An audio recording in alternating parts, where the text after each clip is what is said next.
Bismillahirrahmanirrahim. Assalamualaikum warahmatullahi wabarakatuh.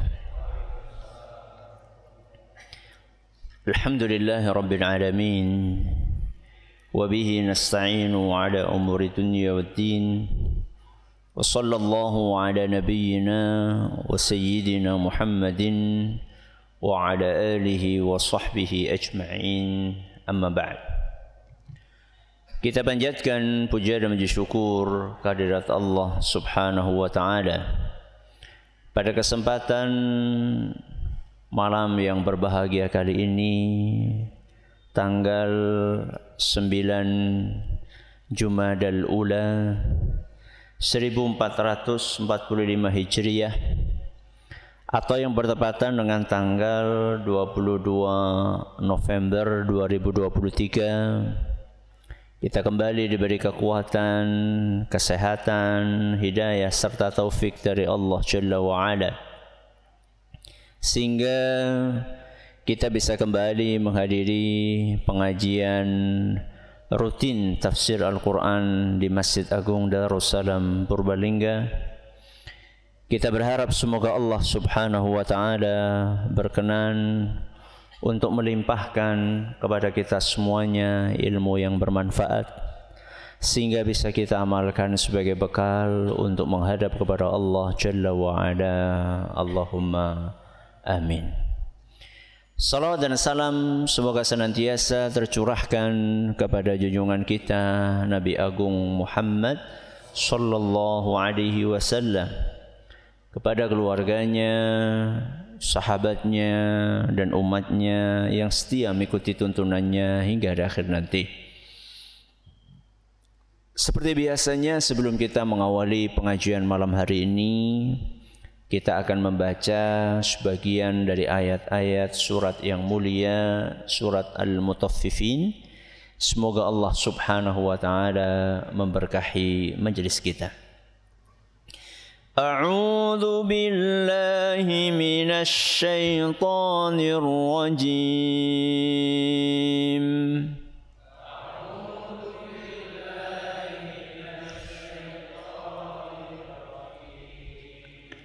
كلا إن كتاب الأبرار لفي عليين.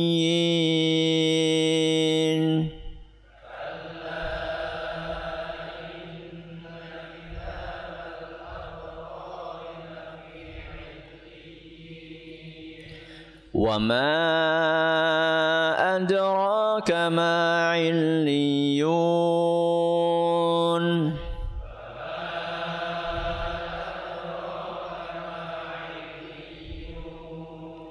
كتاب مرقوم يشهده المقربون.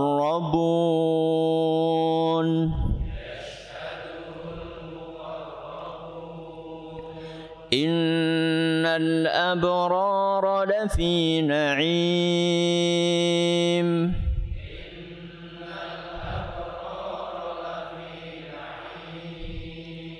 على الأرائك ينظرون.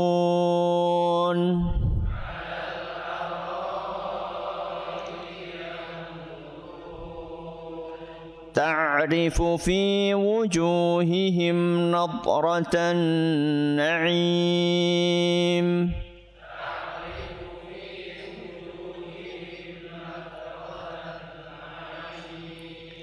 يسقون من رحيق مختوم.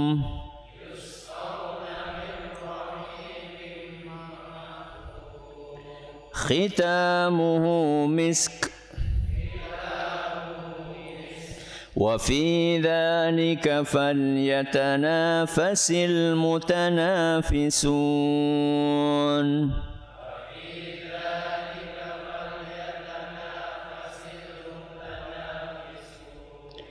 ومزاجه من تسنيم.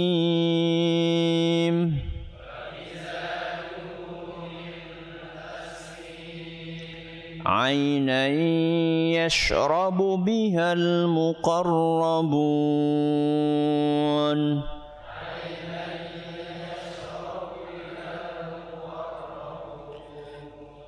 Para hadirin dan hadirat sekalian yang kami hormati dan juga segenap pendengar serta pemirsa rahimani wa rahimakumullah.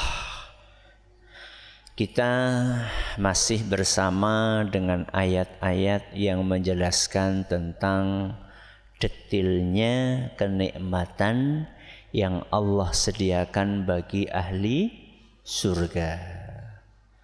Kemarin kita bahas ayat berapa?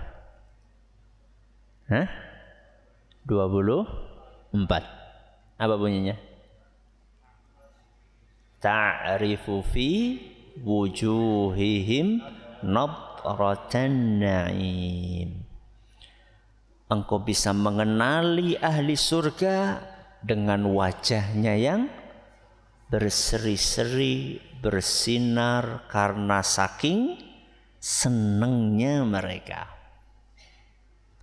Itu ayat 24. Ayat 23 apa? Alal araiki yanzurun.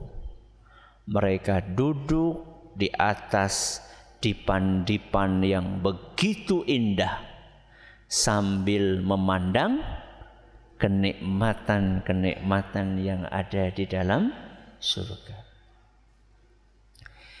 Ayat yang akan kita pelajari malam hari ini yaitu ayat yang ke-25 akan menjelaskan betapa sempurnanya kenikmatan yang akan dirasakan oleh ahli surga. Ketika kita lagi duduk-duduk nyaman dengan pemandangan yang indah, biar lebih sempurna perlu apa? Perlu apa? Perlu sesuatu yang bisa dikonsumsi. Jenengan piknik tapi garingan, priwe. Piknik tapi apa? Garingan. Enak? Nggak enak. Piknik itu akan sempurna kalau ada makanannya, ada minumannya. Maka Allah Azza wa Jalla di dalam ayat ini yang akan kita pelajari malam hari ini menggambarkan bahwa ahli surga itu ketika mereka duduk di atas dipan-dipan yang nyaman, selain mereka duduk-duduk menikmati pemandangan, juga tersedia di sekeliling mereka makanan-makanan dan minuman-minuman yang enak-enak. Apa kata Allah Azza wa Jalla? Yusqawna min rahiqim makhtum. Ahli surga itu diberi minum min rahiqin, dari khamernya surga, makhtum, yang masih disegel. Masih di apa? Segel. Kita bahas kata per kata. Yusqawna. Kenapa? Yusqawna. Yusqawna itu artinya diberi minum. Berarti diberi minum. Kalimatnya bukan yashrabun. Mereka minum, bukan. Mereka diberi minum. Artinya apa? Artinya apa? Dilayani. Jadi pemilihan kata di dalam Al-Quran itu luar biasa. Setiap kata, bahkan setiap huruf ada makna yang dikandung di dalamnya. Jadi ahli surga itu orang kayak dewek. Bu, kopi kayak dewek. Bojone jenengan terus niku? Kadang-kadang Mas.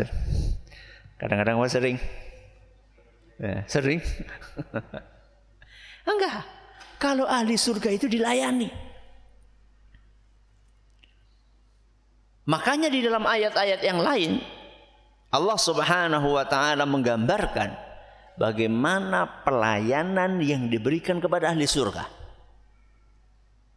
Allah sampaikan dalam banyak ayat, antara lain dalam surat Al-Waqi'ah. Surat apa? Al-Waqi'ah. Ayat 17 sampai 18. Apa kata Allah Subhanahu wa taala? Yatufu alaihim wildanun mukhalladun.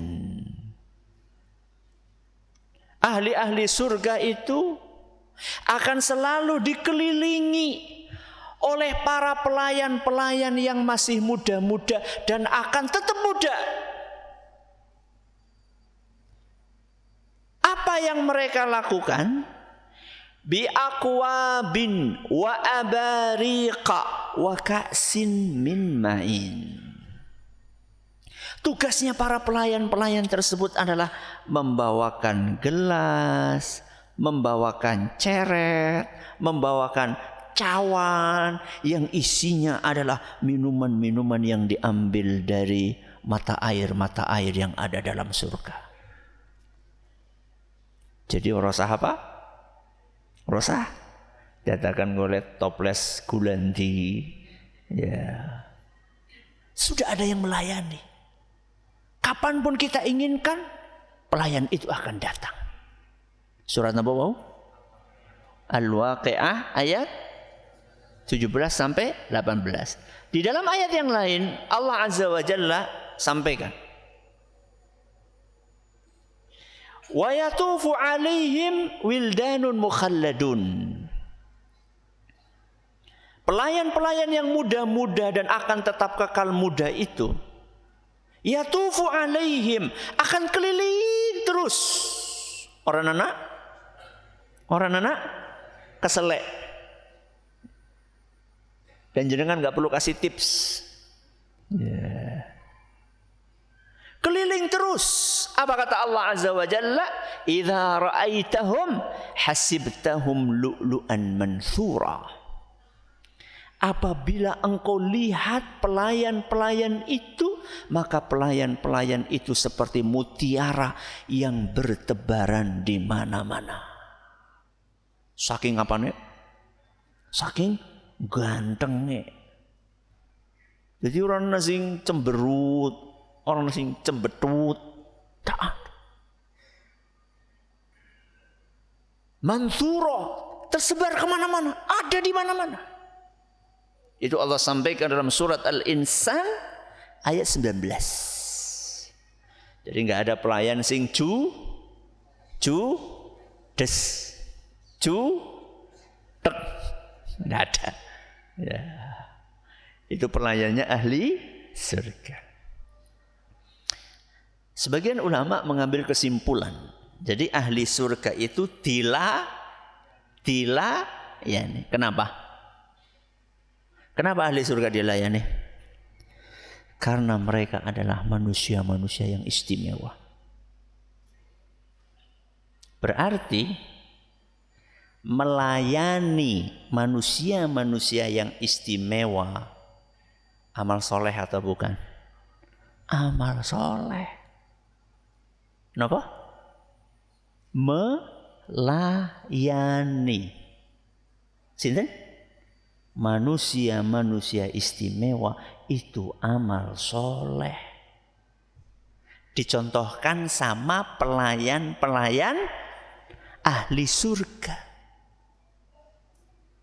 Makanya para sahabat Nabi SAW, mereka itu berlomba-lomba melayani siapa? Rasulullah SAW. Contoh, seorang sahabat namanya Al-Mughirah. Sinten namanya? Al-Mughirah.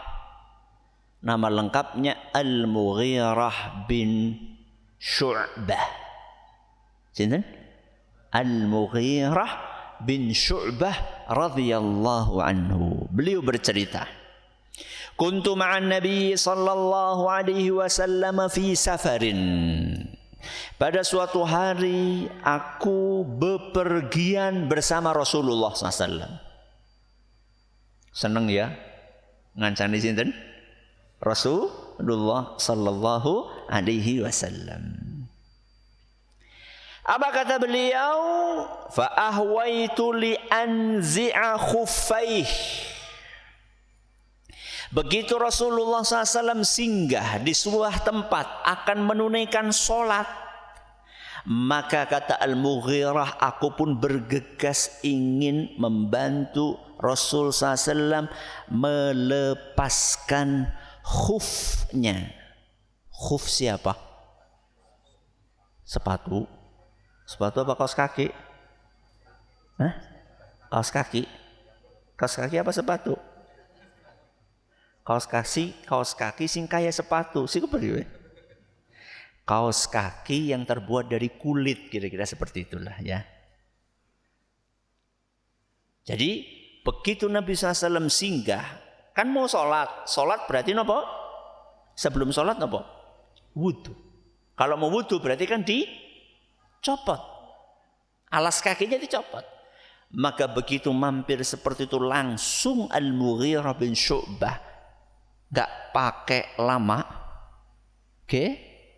PL, langsung beliau berusaha membantu Nabi SAW untuk melepaskan khufnya. Begitu para sahabat melayani Nabi SAW. Hadis riwayat Bukhari. Makanya dalam kitab Taisirul Alam disebutkan, wa fihi istihbabu khidmatil ulama'i wal fudala. Apa yang dicontohkan oleh Al-Mughirah tersebut menunjukkan disunnahkannya melayani ulama dan orang-orang solih. Oke, itu praktek sahabat melayani siapa? Rasul SAW. Mari kita lihat para sahabat melayani sesama sahabat. Kalau tadi kan melayani siapa? Rasul. Mari kita lihat bagaimana sahabat melayani sahabat. Raqiba Zaid bin Thabit. Pada suatu hari Zaid bin Thabit. Siapa ini? Ulama. Ulamanya sahabat radhiyallahu anhu. Naik kendaraan. Naik apa? Kendaraan. Apa kendaraannya? Ya hewan tunggangan. Bisa kuda, bisa keledai, bisa onta. Pokoknya naik tunggangan. Fa akhadha Ibnu Abbasin birikabihi. Maka begitu Zaid, ulama sahabat ini naik di atas tunggangannya, cepat-cepat Ibnu Abbas radhiyallahu anhuma megangi tali kendalinya tunggangan tersebut. Nyekelik, nuntun. Ibnu Abbas niku sinten? Sinten? Keluarga Rasul SAW. Carane wong siki berdarah biru. Ngomong-ngomong, kenapa ningrat itu dikatakan darahnya biru? Orang ngerti? Darahnya abang apa biru? Abang. Kenapa darah biru? Konon biru itu warna apa? Warna langit. Jadi dhuwur. Ya. Ningrat. Ya. Makanya diistilahkan darahnya biru. Kayak birunya apa? Langit tinggi. Ibnu Abbas ini adalah keluarganya Nabi SAW, Ahlul Bait.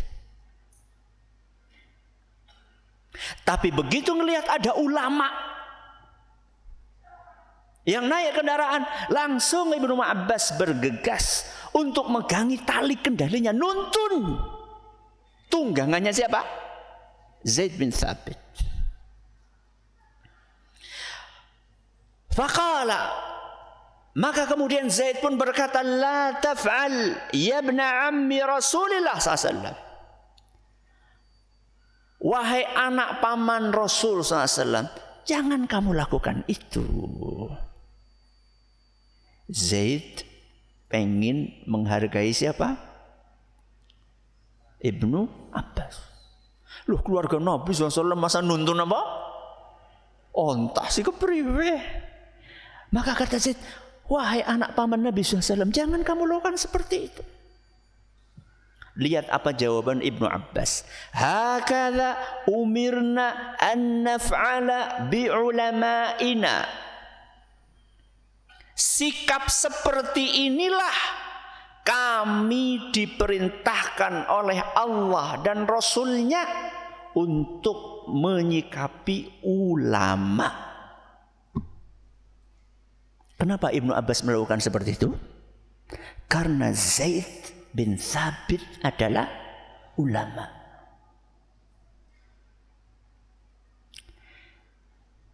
Zaid enggak mau kalah. Enggak mau kalah. Hari ini yadak. Wahai Ibnu Abbas, saya pengen lihat tangan kamu. Saya pengen lihat tangan kamu.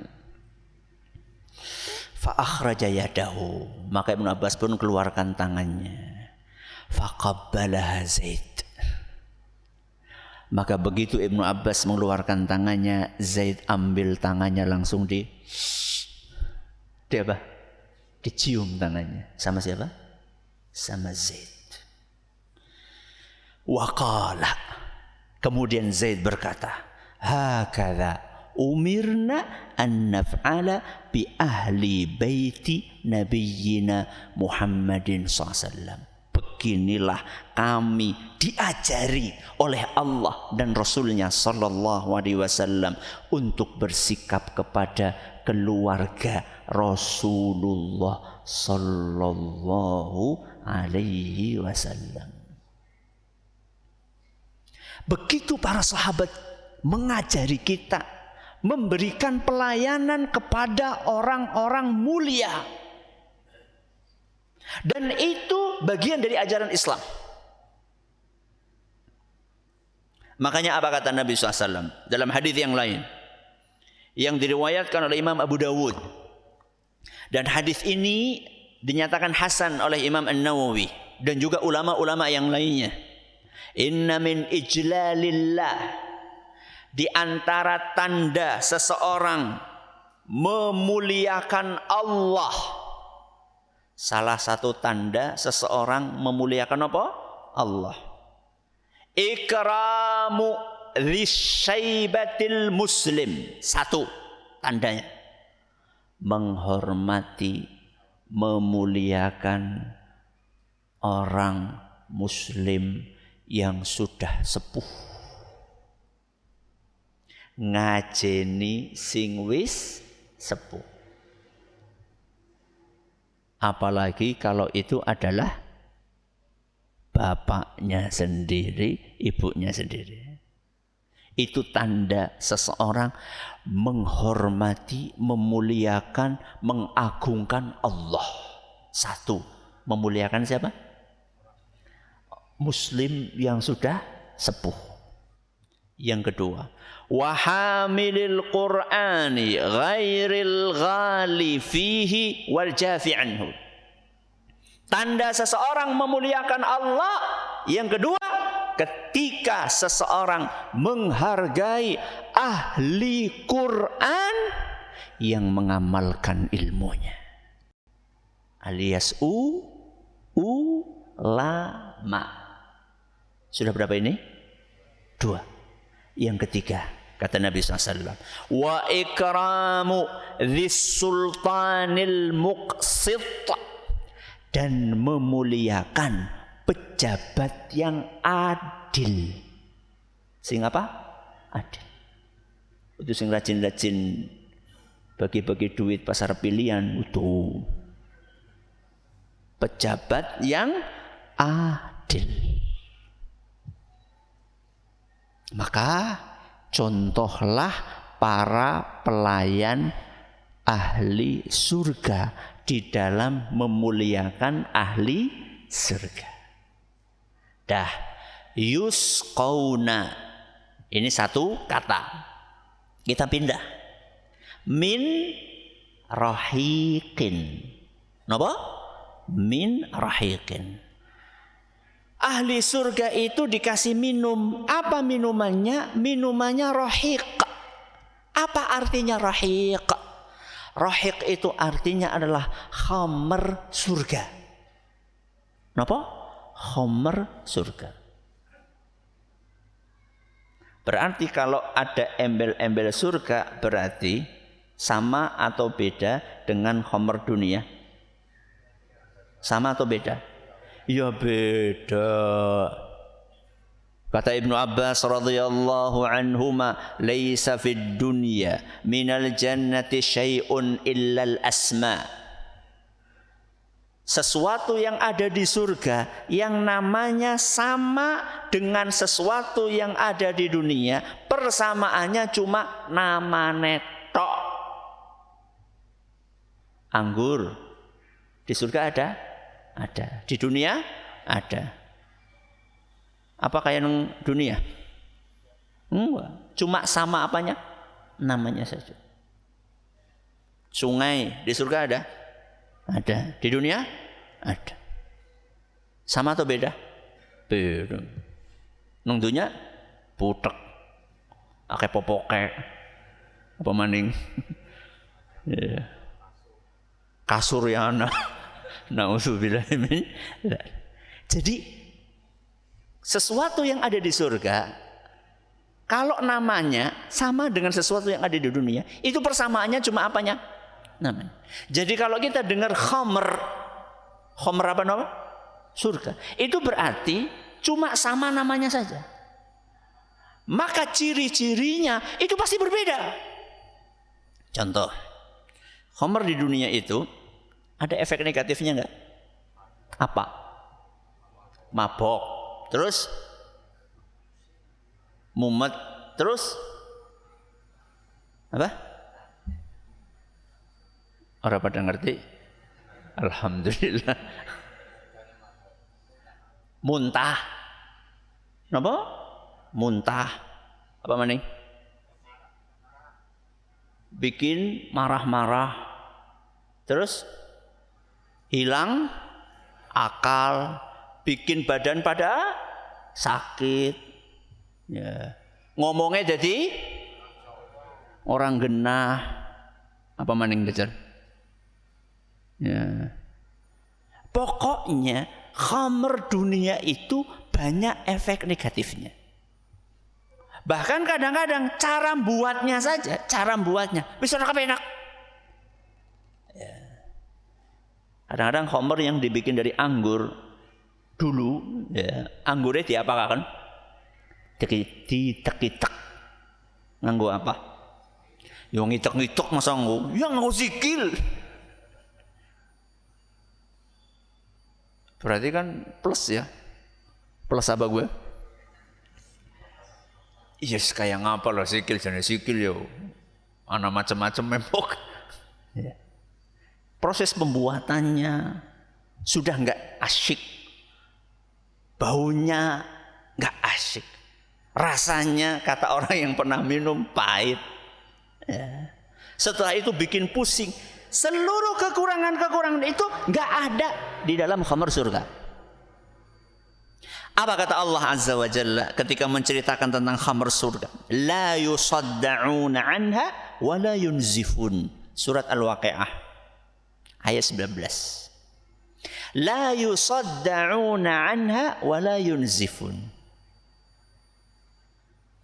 Bahwa orang yang minum khamrnya surga gak akan pusing dan gak akan mabok. Sebanyak apapun. Bahkan di surga itu kan ada sungai. Jenengan kalau minum dari sungai berapa? Berapa teguk? Sebanyak mungkin. Tapi bukan sungai Kelawing ya. Ya, bukan. Sungai sebanyak apapun minum, gak akan mabok, gak akan muntah, gak akan pusing, gak akan kelahi, gak akan ribut, Surat apa wau? Al-Waqiah ayat 19. Bukan hanya rasanya, termasuk penampakannya. Baydha'a ladzatil lisyaribin. Khamr surga itu baydha, kelihatan putih, bersih, cemerlang.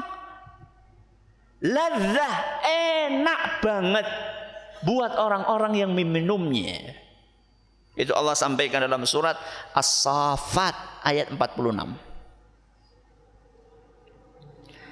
Yusqauna apa mau? Min rahiqin.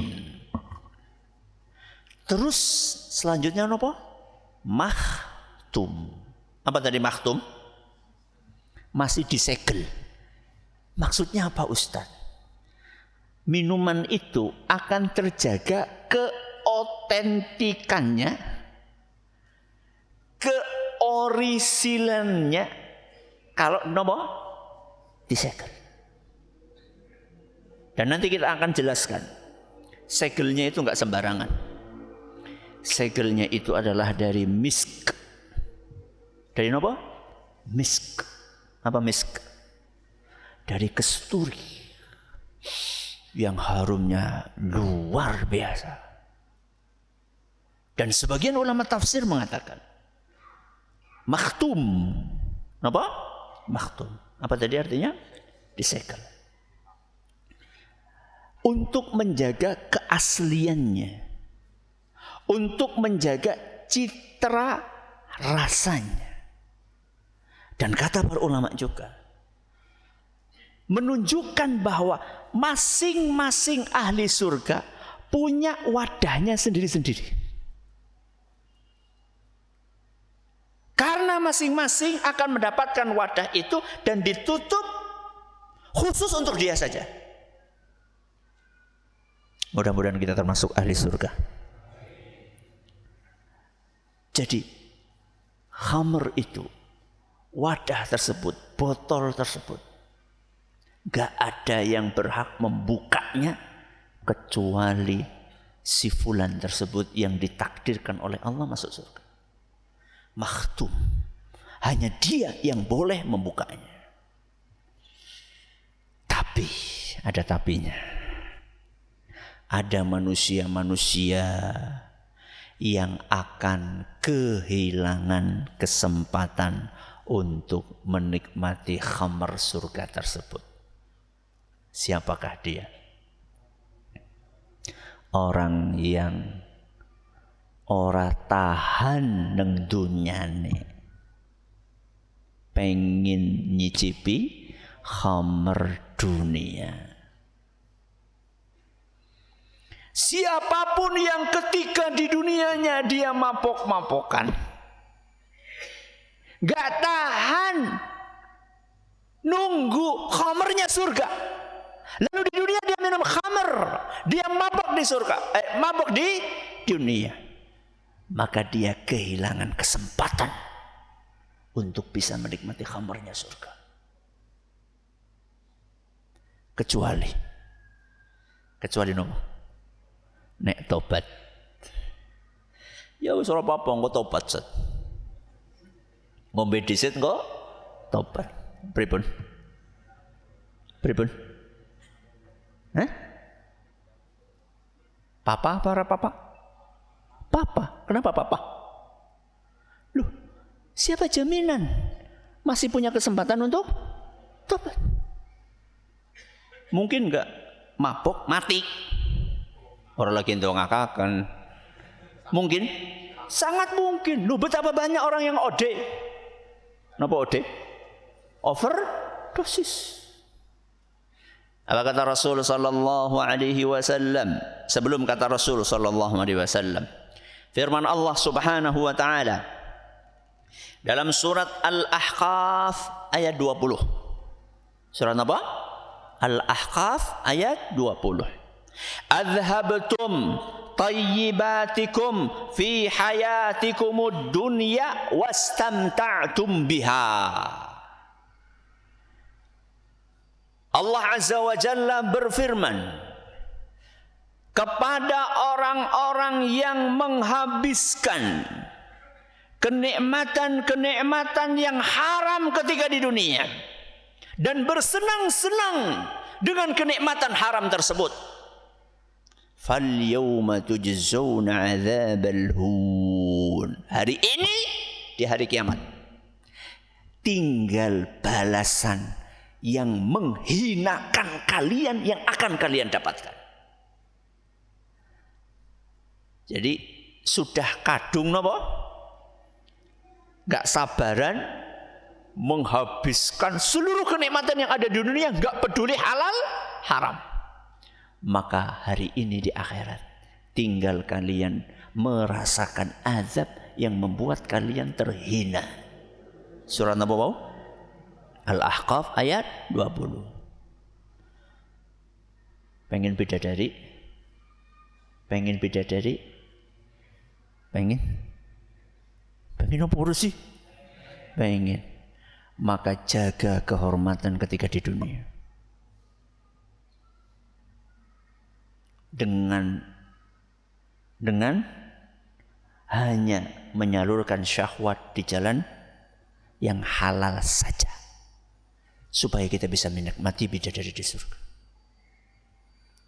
Pengen minum khamar surga? Pengen. Carane aja mabok. Walaupun orang-orang pada jualan di pinggir jalan, jangan beli supaya tutup. Kenapa mereka buka? Ana sing tuku. Ben tutup? Aja tuku. Ya. Supaya kita bisa menikmati khamarnya surga. Apa kata Rasul sallallahu alaihi wasallam dalam sebuah hadis yang diriwayatkan oleh Imam Bukhari dan Muslim? Man syaribal khamra fid dunya. Barang siapa minum khamr di dunia. Napa? Di dunia. Tsumma lam yatub minha. Kemudian dia enggak tobat. Enggak tobat. Hurimaha fil akhirah. Maka Allah akan haramkan orang itu untuk minum khamrnya surga. Sabar mboten? Sabar mboten? Sabar nopo? Orang mabok. Ya. Jadi salah satu kenikmatan surga napa? Yusqauna min rahiqim makhtum. Mereka dikasih minum dari napa wau? Khamr surga yang masih disegel rapat. Mudah-mudahan bermanfaat bagi kita semuanya. Masih sisa 6 menit. Kalau ada yang mau bertanya silahkan.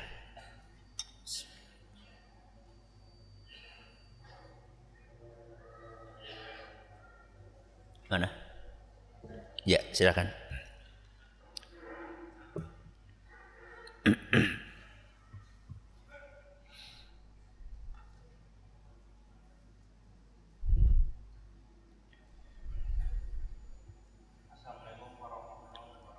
Waalaikumsalam warahmatullahi wabarakatuh.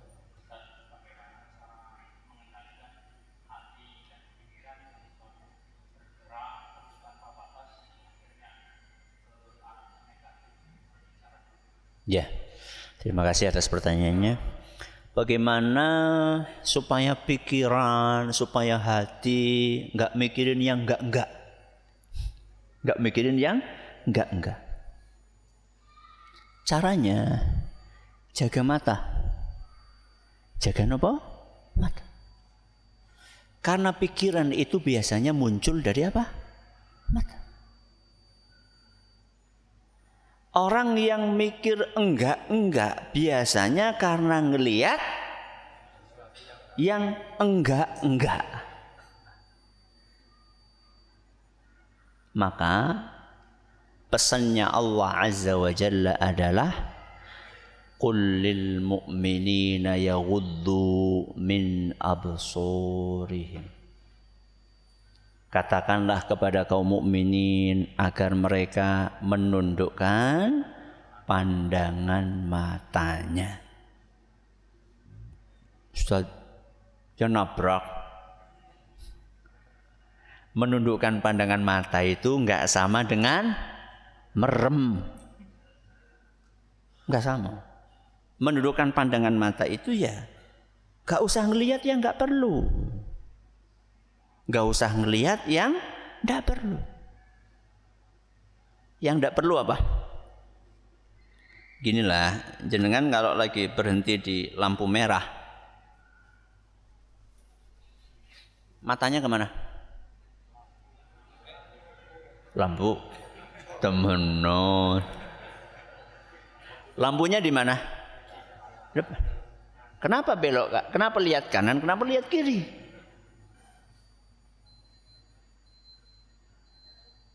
Pandangan-pandangan yang tidak perlu itu yang membuat kita jadi terperosok kepada melihat yang enggak. Oke. Jenengan ke toko nyari apa? Nyari apa? Nyari baju apa nyari pelayan? Nyari baju ya sudah, baju aja. Nggak usah kabeh yang didelungi sing jaga. Buat apa? Oke. Alhamdulillah Ustaz, aku sih nek belanja ora tahu apa? Meng toko online. Belanjanya online. Seperlunya saja. Megang HP pun juga seperlunya. Karena godaan melihat yang enggak di HP ada enggak? Bukan ada. Banyak. Coba sekarang iklan. Napa? Iklan. Wong iklan moge. Apa moge? Motor gede, sing numpak siapa? Nek moge kan cocoknya wong sing apa? Gede, gagah, sterak. Enggak. Moge sing jaga wanita yang buka aurat. Maka supaya pikiran terhindar dari yang enggak, jaga apa? Pandangan mata. Itu yang pertama. Yang kedua, berdoa seperti yang diajarkan oleh Rasulullah Sallallahu Alaihi Wasallam. Di antara doa yang diajarkan oleh Nabi SAW adalah doa yang berbunyi Allahumma inni a'udzubika min syarri qalbi. Apa? Allahumma inni a'udzubika min syarri qalbi. Ya Allah, aku mohon kepadamu perlindungan dari keburukan hati. Yaitu mikir sing ngeres, itu contohnya keburukan hati. Minta perlindungan kepada Allah supaya dihindarkan dari apa? Pikiran-pikiran yang kotor, ya, bayangan-bayangan yang ndak. Minta perlindungan kepada sinten? Kepada Allah Subhanahu wa taala. Mudah-mudahan bermanfaat bagi kita semuanya. Terima kasih atas perhatiannya. Mohon atas segala kurangannya. Kita akhiri dengan doa kafaratul majlis. Subhanakallahumma wa bihamdika asyhadu an la ilaha illa anta astaghfiruka wa atubu ilaik. Assalamualaikum warahmatullahi wabarakatuh.